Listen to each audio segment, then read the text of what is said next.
চিন্তাগ্রস্ত সাহাবী তিনি পিছনে পিছনে দৌড়ান, দৌড় দিয়ে গিয়ে বলেন, ভাই আপনি কি ভুলে গেছেন আপনি যে ইতিকাফকারী, আপনি যে মসজিদে কাবে বসছেন, আপনি কি জানেন না মসজিদে কাব বসলে মসজিদ থেকে বের হওয়া যায় না? কিন্তু আপনি মসজিদ থেকে বের হয়ে যে বাড়ির দিকে দৌড় দিলেন, কারণ কি? ইতিকাফকারী সাহাবী বলে, ও সাহাবী ভাই শোনো, আমি জানি ইতিকাফ বসলে মসজিদের বাহিরে বের হওয়া যায় না, বাড়িতে যাওয়া যায় না। আমি জেনে শুনে সজ্ঞানে স্বেচ্ছায় তারপরেও দৌড় দিয়ে জন্য বের হয়েছি, কারণ আমি আল্লাহর নবীর জবান দিয়ে আমি নিজ কান দিয়ে শুনেছি, আল্লাহর হাবিব সাল্লাল্লাহু আলাইহি ওয়াসাল্লাম বলেছেন, কোন মুমিন যদি আরেকজন মুমিন ভাইকে বিন্দু পরিমাণ সাহায্য করে, সহযোগিতা করে, কথার দ্বারা, কাজের দ্বারা, কর্জে হাসানার দ্বারা, পরামর্শের দ্বারা, এক ভাই যদি আরেক ভাইকে বিন্দু পরিমাণ সাহায্য করে, আল্লাহ রাব্বুল আলামিন এই সাহায্যকারী ব্যক্তির আমলে কমপক্ষে 12 বছর ইতিকাফকারীর সওয়াব আল্লাহ রাব্বুল আলামিন এই ব্যক্তির আমলে দিয়ে দেয়। কাজী আমার ইতিকাফ কবুল হতেও পারে, নাও পারে, কিন্তু আল্লাহি আমি যদি আল্লাহর জন্য আপনার এই বিপদকালীন সময়ে যদি আপনার পাশে দাঁড়াইতে পারি, আল্লাহর কসম আল্লাহ পাক আমাকে মাকবুল 12 বছর নফল ইবাদতের সওয়াব আল্লাহ আমাকে দিয়ে দিবে। কাজে আমরা মানুষের প্রতি ইহসান, দয়া করব তো ইনশাআল্লাহ, করব ইনশাআল্লাহ। নবী করিম সাল্লাল্লাহু আলাইহি ওয়াসাল্লাম ইহসানের প্রতি এত গুরুত্ব দিচ্ছিলেন যে সাহাবায়ে কেরাম মনে করলেন যে আল্লাহ তাআলার রাসূল এক ভাইয়ের প্রতি আরেক ভাইয়ের, এক প্রতিবেশীর প্রতি আরেক প্রতিবেশীর এতটা গুরুত্ব দিচ্ছিলেন। আমাদের আশঙ্কা হচ্ছিল না জানি আল্লাহ তাআলার রাসূল একটু পরেই এটা বলে বসেন কিনা যে তোমাদের প্রত্যেক সম্পত্তিতে প্রতিবেশীকেও ভাগ দিতে হবে।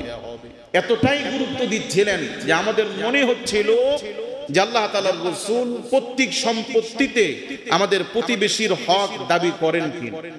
অতএব প্রতিবেশী ভাইয়ের গুরুত্ব, মুসলমান ভাইয়ের গুরুত্ব, আরেক ভাইয়ের গুরুত্ব অনেক বেশি, অনেক কি। গত জুমায় আমরা আলোচনা করেছি সাহাবায়ে কেরামের চরিত্র ছিল এমন যে নিজের উপরে তারা আরেক ভাইকে প্রায়োরিটি দিতেন, আরেক ভাইকে বেশি গুরুত্ব দিতেন। এবং আল্লাহ তাআলা নিজেও বলছেন, লান তানালুল বিররা হাত্তা তুনফিকু মিম্মা তুহিব্বুন। আল্লাহ তাআলা বলছেন তোমরা আল্লাহর রাস্তায় ওইটা দান করো, লান তানালুল বিররা হাত্তা তুনফিকু মিম্মা তুহিব্বুন। যেই জিনিস তুমি নিজের জন্য পছন্দ করো, তুমি ওই জিনিসটা আল্লাহর রাস্তায় দান করো। কথাটা কার? সাহাবায়ে কেরাম রিদওয়ানুল্লাহি তাআলা আজমাইনগণ একটা জামা যদি কাউকে হাদিয়া দিতেন বা কোনো মিসকিন যদি চাইতেন, তাহলে আমরা জামা দিই ওইটা যেটা চালানো যায় না, যেটা ছোট হয়ে গেছে, পরা যায় না, ছিঁড়ে গেছে, পুরাতন হয়েছে, এমন জিনিস আমরা দিই, ঠিক কি না?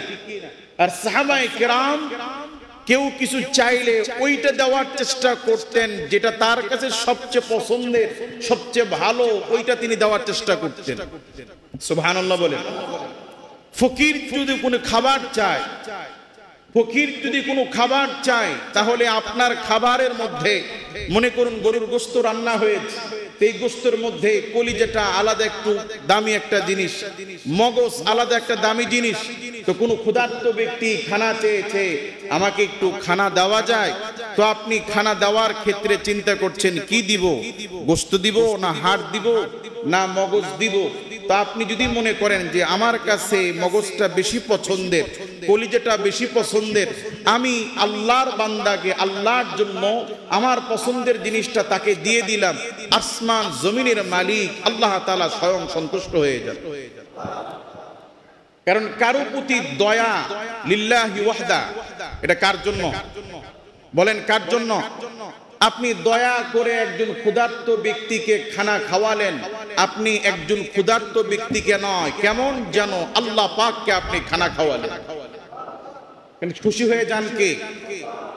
স্পষ্ট নবী করিম সাল্লাল্লাহু আলাইহি ওয়াসাল্লাম বর্ণনা করেছেন, কোন ব্যক্তির অপরাধ যদি কেউ গোপন রাখে, আল্লাহ পাক গোপনকারী ব্যক্তির একটি গুনাহকে আল্লাহ তাআলা গোপন রাখবেন। আল্লাহর কোন বান্দার একটা দোষ ত্রুটি মার্জনা কেউ যদি করে দেয়, কেউ যদি ক্ষমা করে দেয়, তাহলে যেই ব্যক্তি আল্লাহর জন্য আল্লাহর একটা বান্দার একটা অপরাধ মাফ করে দিবে, আল্লাহ পাক ওই ব্যক্তির গুনাহ আল্লাহ তাআলা মাফ করে দিবেন। কারণ সবাই কার গোলাম? বলেন সবাই কার গোলাম? কাজী কাউকে যদি দয়া করি, সে দয়া হবে কার জন্য? কার জন্য? কাজে আমি যখন কোনো ব্যক্তির প্রতি দয়া করি, ইহসান করি, তখন ওই ব্যক্তি যত খুশি হন তার চেয়ে বেশি খুশি হয়ে যায় ওই ব্যক্তির মালিক আল্লাহ সুবহানাহু ওয়া তাআলা। এই জন্য আমরা আল্লাহর জন্য এক ভাই আরেক ভাইকে ইহসান দয়া করবো ইনশাআল্লাহ।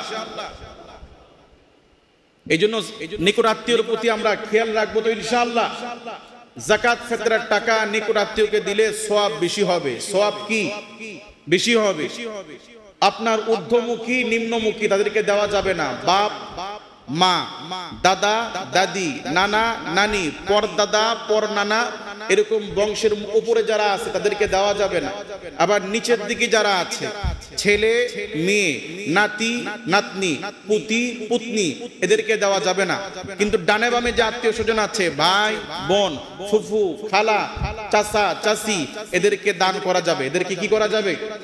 তো এই দান যদি আপনি অন্য ব্যক্তিকে করেন, যতটুকু সওয়াব হতো, ওয়াইতা ইদিল কুরবা, নিকট আত্মীয়কে দান করলে আল্লাহ পাক সওয়াব আরো বেশি দিবেন। এবং আল্লাহ তাআলা বলছেন নিকট আত্মীয়কে দান করতে। কি করতে বলেছেন? কাজে আমরা আত্মীয়তার ব্যাপারে একটু গুরুত্ব দিব তো ইনশাআল্লাহ। নবী করিম সাল্লাল্লাহু আলাইহি ওয়াসাল্লাম বলছেন, আল্লাহ পাক লাইলাতুন নিসফ মিন শাবানে, আল্লাহ পাক সমস্ত মুমিনদেরকে maaf করে দেন দুই শ্রেণীর মানুষ ছাড়া। এক হচ্ছে মুশরিক, হিংসুক। আরেক শ্রেণী আল্লাহ তাআলা রাসূল অন্য হাদিসে বলছেন, যারা আত্মীয়তার সম্পর্ক ছিন্ন করে আল্লাহ পাক তাদেরকে maaf করেন না। কারণ আল্লাহ পাক চান আত্মীয়তার এই বন্ধন যেন সুন্দর থাকে। কথা বলি সুবহানাল্লাহ। কাজে আমরা আল্লাহর এই তিনটা আদেশ পালন করবো ইনশাআল্লাহ। এক নাম্বার কি? ন্যায় বিচার। এক নাম্বার কি? ন্যায় বিচার। বলে তো আমরা তো বিচারক না, বিচার করবে হাইকোর্ট সুপ্রিম কোর্টের বিচারক না। আল্লাহ তাআলার রাসূল বলছেন, আলা কুল্লুকুম রাঈন ওয়া কুল্লুকুম মাসউলুন আন রাইয়াতিহি, তোমরা প্রত্যেকেই দায়িত্বশীল, তোমাদের প্রত্যেকেই তোমাদের অধীনস্থের ব্যাপারে জবাবদিহি করতে হবে। আপনার ছেলে মেয়ে নামাজ পড়ে না, রশি লাগবে আপনার গলায়, জবাব না দিয়ে পার পেতে পারবেন না। আপনার দোকানের কর্মচারী নামাজ পড়বে না, এই জন্য আপনাকে জবাবদিহি করতে হবে। আপনার ছেলে গুনার কাজ করবে, এই জন্য আপনাকে জবাবদিহি করা লাগবে। কাজে আমরা প্রত্যেকেই দায়িত্বশীল এবং আমাদের প্রত্যেকের অধীনস্থের ব্যাপারে আল্লাহর আদালতে আমাদেরকে জবাবদিহি করা লাগবে। কাজেই একরকম আমরা সবাই বিচারক। সবাই কি? বিচারক। কাজেই বিচার করতে গিয়ে এক ছেলের প্রতি বেশি দয়া, আরেক ছেলের প্রতি জুলুম, এক মেয়ের প্রতি বেশি দয়া, আরেক মেয়ের প্রতি জুলুম, এমনটা যেন না করি। আল্লাহ পাক আমাদের সকলকেই জীবনের প্রত্যেকটি স্তরে ইহসান করার, নিকট আত্মীয়কে দয়া করার আর আল্লাহ পাক ন্যায় বিচার করার তৌফিক সুযোগ আল্লাহ পাক আমাদেরকে ভিক্ষা দান করুন বলে আমিন। ওয়া আখিরু দাওয়ানা আলহামদুলিল্লাহি রাব্বিল আলামিন। যারা সুন্নাত পড়ি নাই